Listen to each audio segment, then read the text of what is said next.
We are very happy to have you. We're honored to have you, youth representative from Zimbabwe, a refugee youth representative, and who is a young woman representing all refugees in Tongogara.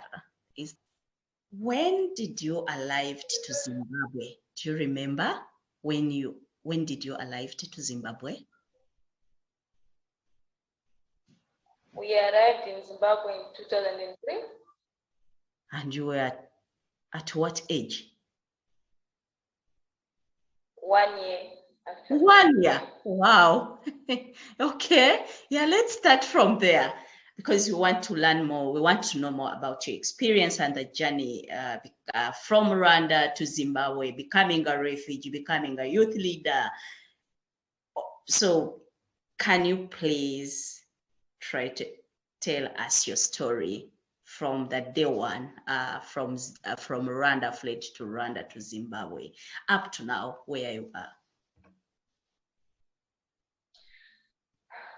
Thank you so much for this opportunity to be part of this conversation. It's really a pleasure to be here. My name is Jeanne from Rwanda, currently living in Tongoga refugee camp. I'm 21 years old. Actually, I don't have any much more to speak on the angle of the journey of coming from Rwanda to Zimbabwe, because I came here when I was 1 year and I grew up here in Zimbabwe. I grew up here in Tongoga refugee camp.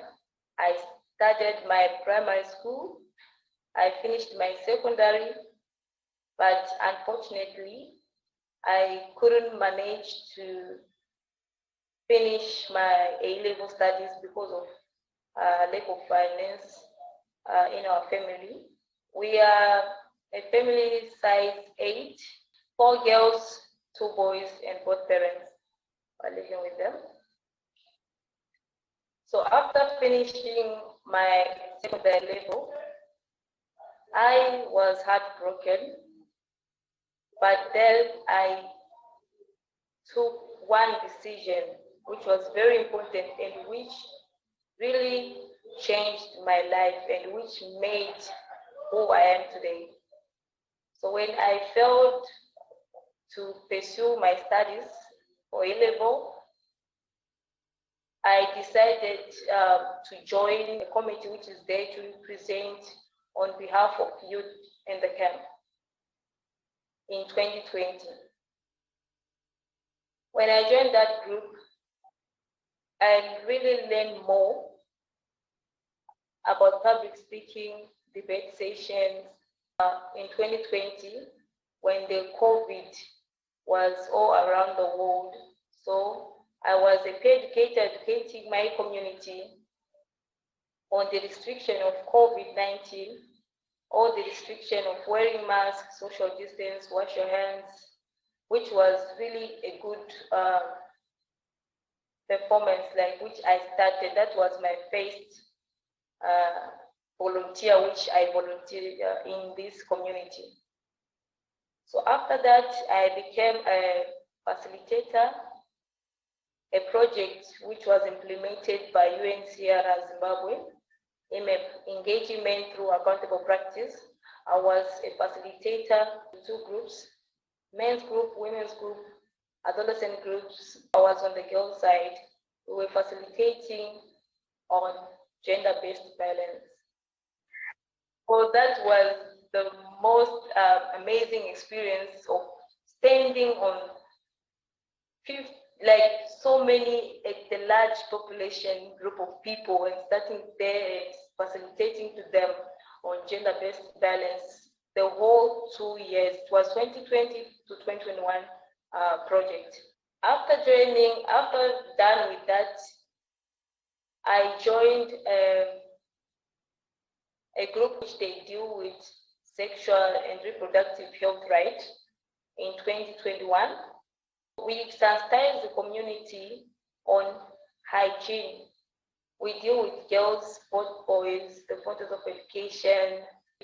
We need to reduce the impact of child marriages, early marriages, and also to protect young boys who dropped out from school or couldn't manage to pursue with education. Most of them, they can engage themselves into drug abuse, others in carrying unwanted pregnancies. So after that, and I'm still in multipliers till now. I started in 2021 till now. And I am also a child protection advocacy. We deal with children. We identify, manage, and fake cases such as child abuse. And also, apart from what I've done on the ground, I managed to apply an opportunity for UNCR journalism mentorship program. UNCR from New York. So I became top 10 globally. I managed to get the opportunity. Then I learned 3 months. It was a 3-month course, which that course really evaluated me in my writing skills. Now I have written like 5 articles. The first one, which I started, is Journey Towards Hope. It was all about livelihood, what's in our community, to get at least something, not always relying on the humanitarian assistance. So I wrote the other one for gender-based violence when we were celebrating 16 days of activism. And I was told to write the other one, which gives out the solution to the community. Because when you are a writer, you have to write referring to the audience, your audience, and what you are targeting. So I wrote the other one, which was called Let Freedom Ring, which was giving the solution to the voiceless to stand on themselves, especially women. And the other one, I managed to get selected in other seat organization. We were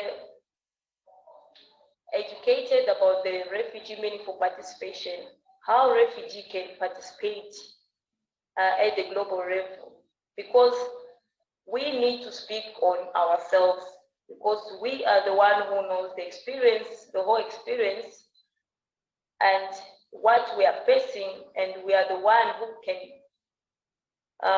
come up with a solution to our problems.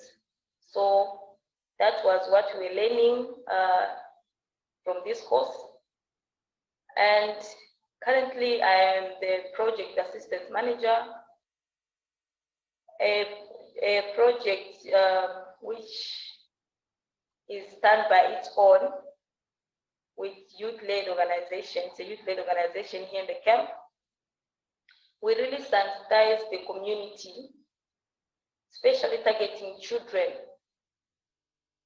on the issue of the environment, on the issue of climate change, by doing the sessions, cleanup campaigns, planting trees. Also, I am now undertaking the online course, a workshop, which is there to networking the whole refugee-led organization globally, for them to have access to resources. Because if you have refugee youth-led organization, and right now you are conducting your activities, then the next month you are done with your activities, no more active in the community. So we have been trained on how to have more resources so that our activities can continue running in our communities. And the other thing is, since I stated I'm the youth leader, so I amplify the young voices of youth here in the camp at the global and local and national. At local and national, I engage them into different activities, which at the global level, I assist in terms of reference. If one has the project which she or needs to start, then I can provide a reference on behalf of that organization which needs to be implemented. Yes, Jeanne, thank you so much. But I still have another question because, you know, in most cases in the refugee community, girls' leadership, it's still not accessible. But we're very proud that in Zimbabwe, Tongogara, we have a young woman like you on the top leadership role, representing most of young people who are refugee, male and female. But my question is, from your experience of being a youth leadership or representative, how does this experience connected you to more young girls to access these laws and also to inspire them to take up the laws of leadership, young girls and women in the refugee community? Because most of we heard from different panelists, they talk about that refugee girls in a community, they don't believe in themselves. Others, they don't have enough kind of education. They fear to stand out or to speak about their communities. But when I see all the work you're doing in the community, I'm following you up on your Facebook page and in the Tongogara Facebook page. So I saw Jeanne all over the news. And how did the community, my first question is about how are you inspiring more girls to take up the laws? And also, how is the community like male, because also it's challenging on another part, a female leadership or a young girl like you, a young woman on the top role as a leader of all young people in the community, other male, they like the challenges you're facing, because all the young people, they believe in you. Are they kind of like when we come on gender-based violence, like the male aspects, when you say something, they raise up, they do. How are you overcoming all those challenges in the community? I think. Thank you very much for this, for asking this question. Actually, when I was nominated as a youth leader, I thought myself, like, you know, the fear of being the first lady, because here this side they call me the first lady, since I'm the first female youth leader in the camp. So the fear of being the first lady here in the camp, obviously it's your case for the first time. Then when I was selected, I was like, I was asking myself, like, am I really going to do this? Because I'm leading over 87% of young people, population of young people in the camp. So I took it as a challenge to myself, like, let me also agree to these opportunities as a way of taking out all those mindsets of people, like in the community, who say the girl child cannot do. So I decided to challenge myself as well as the community that if a young girl decides, if the young women or young girls decide on something, it can be achievable. So I decided to challenge myself and also to show the young girls in the community that if I can be able with this leadership, why is it hard for any one of us? So by doing that, I usually put myself at the forefront whenever there is a discussion, to show them that I can also do it. Apart from being a male or a guy, we can also do it. So with those lead to what you do in your community and what you provide. The more you provide something or the more you contribute anything in your community, people with the same gender of yours, they get inspired. Like, this one is also like me. Then he managed to be the youth leader. So why can't I also be on the same road with this female? If you have a dream to achieve or to be anyone in your life, you can be. By the contribution which you are contributing, those contribution inspires everyone. And on the male side, it's not, if you are given a role, it's not 100% everyone is stand by you. Like, there are others who are like, yeah, they are encouraging me, like, keep it up, you can do it. You can do it, because it's not like always, there are others who see like it's not always male child. It can also be female child, can be at the forefront. So this was a challenge which I given to myself to break down all the mindset in my community on the issue of the girl child cannot lead, and I have been leading for 2 years, which I'm very proud of it, and the community are very grateful with what I'm contributing in my community. Thank you. Thank you so much. This is amazing. You know, I'm learning, and I think everyone on our call today, everyone is learning from two of you, because you have a great story. You have the inspirational words. You know, you are good example to our communities, to our refugee communities. You're a good example to our lives. You know, from your state, you said, I put this challenge to myself. So it's like you're challenging yourself to overcome those challenges in the community. So this is so powerful. And also me, I picked something from that statement, because sometimes you find that in the refugee community, girls, they sit in the back seats, they're not in the front seats. But you mentioned that always you sit in the front seat, so that wherever it comes, you put yourself that I can do this. If someone can do that, even me, I can do this. If Jeanne can do that, Farida can do that, Stella can do that, Ibrahim what can do, Farida can do it, Stella can do it, or Jeanne can do it. That is a very powerful words from you, Jeanne.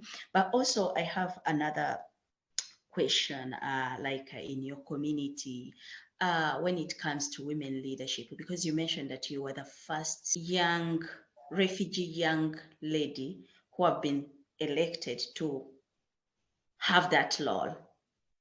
So when it comes to women leadership in Itongo Gara, how is it look like? Are you the only young lady or young girl on the top seat in the leadership laws, or from where you started, you have put something or put in the way where that girls also, they are accessing these laws, the leadership laws, to start joining the groups, to start taking over the laws in the community. Also, how is it look like in your community? How women are balancing the leadership laws at large? I'm the fourth one. The 3 one were males. So the fourth one came up to be a female youth leader. So since I was nominated, there are some of the platform we have here, young girls who are also learning public speaking through different sessions and dialogues. Like if we do have a discussion, on child abuse, we try to, we try to come up with at least, if it's 4 facilitators, there have to be 2 males and 2 females for it to be gender equality. Even if they put themselves at the back, but they can also stand there in the discussion and present. And when we are going to any workshop, we make sure that each and every one of us raise even 1 point. Especially when you go to the workshop, they were like, ladies first. There's a mindset that starts with ladies first. Then you find yourself, ladies are just sitting, then the male side take the lead, which we need to stop. If they say ladies first, let it be lady. So in our community, we are all trying to build more leaders, female leaders.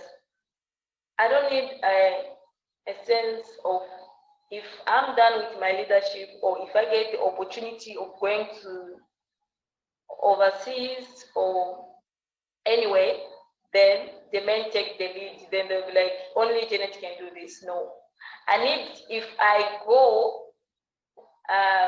if I leave this Zimbabwe, this Tonga refugee camp, I need to make sure we leave another female youth leader to finish what I started and to accomplish everything.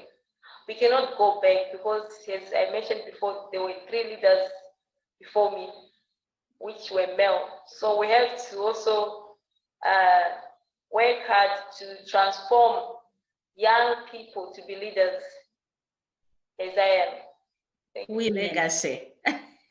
Women legacy, yes. That's why I mentioned that the first young women in leadership in Tongogara, because the 3 they were men and you are the 4th who is a woman. So that means we need another female next. So to have the balance, to balance the laws. So that is so. So that is this is good what you're doing, Jeanne, and also.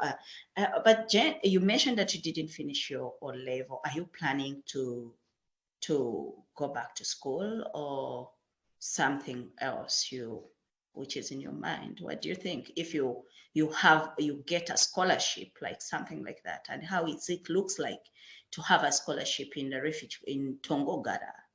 How is it? Mostly planning to go back to school when I get the opportunity. But since the opportunity hasn't come yet, I am focusing on my dream of becoming a writer, a journalist. So that's what I'm working on, because I cannot hold my hand just waiting for the opportunity of education. I know education is very important in everyone's life, but if you don't have that, if you don't have that chance to accomplish your education, at least you have to do something to your community, to serve your community. Then through serving, you can get a scholarship, then you pursue with your studies. Here in Tonga refugee camp, there are scholarships for students who finished A-level. So they provide opportunities to every child, to both genders. And here in the camp, there are young people who really come up with good results when it comes to education. Here in Zimbabwe, education is the first key, and I guess it's in every country. And here we have so many young people who concentrate themselves in school. But now what comes is shortage of, shortage of opportunities which people need to pursue their studies. So if you get that opportunities, many can go to school. And if I get one, definitely I'll go for it. Well, at least I'm also doing my journalist thing. Thank you so much. We need to read about those books. We need to read your books, please. Jeanne, if you accept us as GRYN team, you can share with us your books, and also you can maybe share with us, and also if you give us permission to share also with other young people, also will be great. Within GRYN, we are working with networks, as it's a network, a global network to young people who are refugees. So that will come after, if you wish, that we can have some of your books within GRYN. So I'm happy to hear that, but also you mentioned about you're working with an organization working on livelihood. Actually, it's an article which I wrote was undertaking my course for UN Mentorship Program. Mm-hmm. So it was called The Journey Towards Hope. That was my first article. I wrote it before the day of the Refugee Day. It was under the livelihood, a journey towards hope. Like, we all have hope. We cannot hold our hands because we are refugees. We can do something. Actually, when I write an article or my story, it's a way of exposing all the challenges we face in our camp, to be exposed at the global level, to be also known. So that book is under livelihood, what we usually do in the camp, on the angle of immigration scheme, on the angle of business, entrepreneurship, everything is mixed. Like, how is the Tonga refugee camp looks like, in short. Wow, thank you so much, Jeanne. I wish that our communication team will receive some of your books, and then we can also go through it to check and also to share with other young people in different refugee communities with your advice that we cannot wait the humanitarian actors to all the time, but also as refugee young people in the communities, we can start something, even if it's small. We can start with what we have, and we can help our communities, which is very, very, very important to train other young people, or to share with the other refugee young people who are waiting for big organization to come in. But also we have those small resources around in our community which we can use to share with our communities. I'm happy to learn from you, Jeanne, not only in your community, but also to us, because also we are here to learn, to listen, to learn, and also to copy something from your communities, what you use. And Jeanne, I have another question which I want to ask you.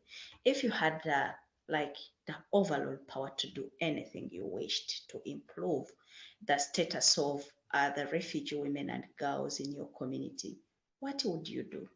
You need to help the community. If you need to help people who you are with, because they have to be open to you.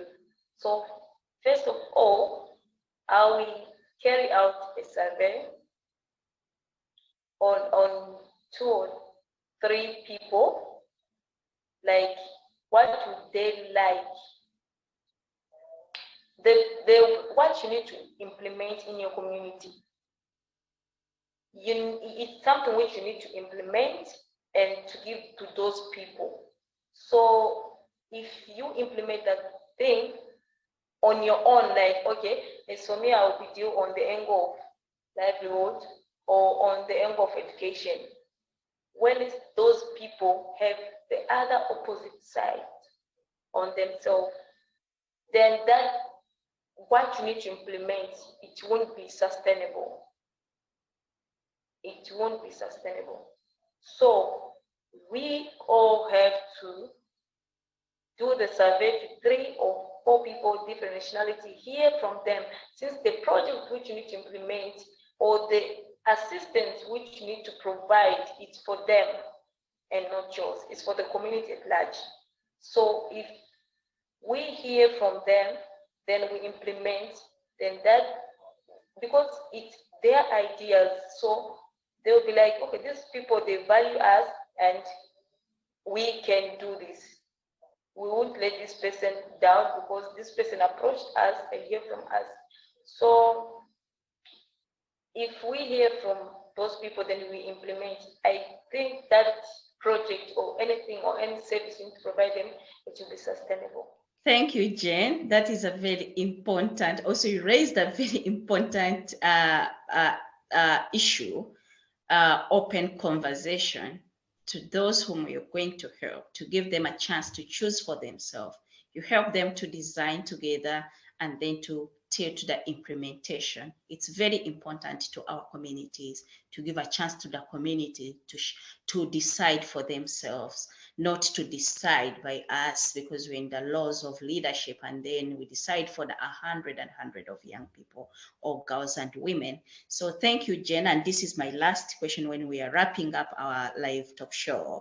As in, from your experience in a leadership role, what have you learned from your experience, that leadership role, what you have learned? And also, what advice could you share with our listeners today who are watching you, or people in Tongogara camp, or people in Africa, people in Europe, or young people, girls and women? What advice you want to share with them? So those are 2 things because we're about to wrap up our live talk show. Back to you, Jeanne. But it was an amazing experience because I managed to challenge myself and the community about the mindset which they always think, but the girl cannot lead. But I have achieved that. So I was experiencing a lot, the challenge of challenging yourself on standing at the forefront of every people, like the whole people you are leading, you have to be at the forefront of them to talk about their challenges and, to provide solution, which is a hard, experience to decide. You are one person. You have to decide on over 87% of population what they need, because it's not every time they can ask, like they can ask the community. Sometimes they say, I need to meet the youth leader, then you have to decide on them. So that were hard experiences, but I managed to cope with them. And the other experience of, if there's any youth activities or or International Youth Day, you as youth leader, you have to be there to raise the challenges and solution through the speech which you can write. And you even find yourself like, Jen, today you are needed, you need to meet the ZBC, the media from Zimbabwe, you need to talk on behalf of the youth. All those experiences are exciting and at the same time very, very scary, since it's your first time standing on people. Like public speaking wasn't my first time because I was once a facilitator in 2020, so it wasn't my first time, but facing a camera, media, people, journalists, facing them, their camera and speaking to the people, it was very hard. So that, influenced me to be also engaged in online thing. You have to face the difficult experience for you to be someone. So it's not just a title of being the youth leader. You also have to perform your duties, your role as the youth leader. So this year, these 2 years were very, they did very taught me like everything in general. And I'm glad that I overcome it. That's great. The second question, what I would like for everyone to advise everyone on, like, we are refugees in different countries, but it doesn't mean that we are hopeless. We are, it doesn't mean like we can't do anything. You cannot achieve anything. That mindset of saying, this is not my country, so I cannot do anything. You cannot put that thing. You are living in that country currently, in that camp. So if you need to achieve anything, you have to start from there. You start from where you are for you to be a big person. If we all put the mindset of saying, this is not my country and I cannot do anything, or I cannot serve this community since it's not my country. No. If we all had to put these ideas, we couldn't have even the youth-led organization, which we have now, because there's so many youth-led organizations nowadays in every country. So what I have to tell them is the last, like,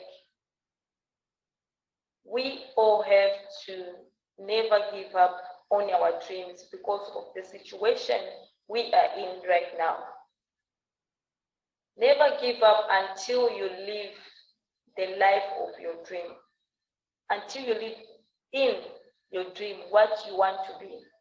You can achieve anything, even if you are a refugee. At least you start a little by little.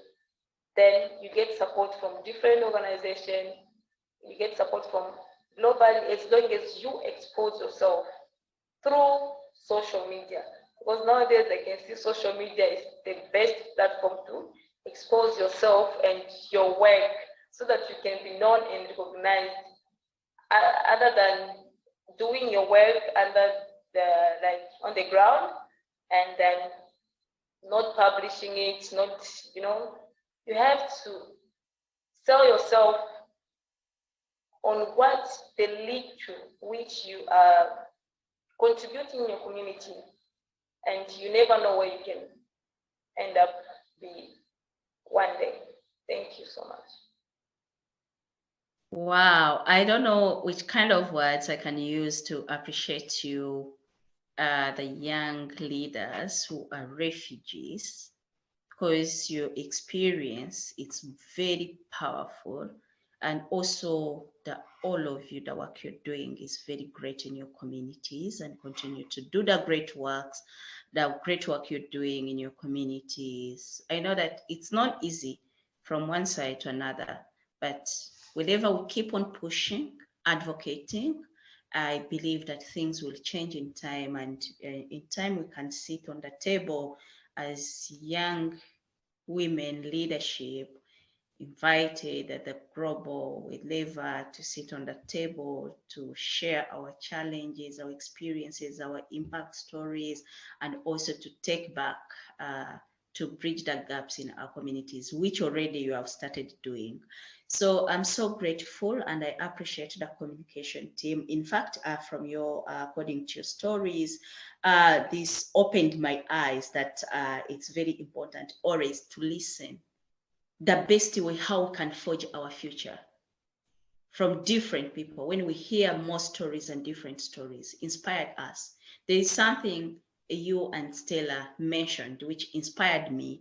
I was like about to give up here in Sweden. I said, no, I have to go back maybe in my camp. Maybe it's there, it's very best. But now, from the stories inspired me, I'm keeping on pushing and pushing and pushing and pushing until I reach there where I want to be. And also, I'm very sure that all the GRYN team on this call, they are well inspired from the two young leaders, the young refugee women leader. We are in our Women Month, and that is how GRYN we are doing our things to see how our voices, our women voices could be heard at the global level. So thank you so much. It's a honor to have you today. I'm very, very happy to accept once again our invitation. And thank you for today. Thank you, the communication team.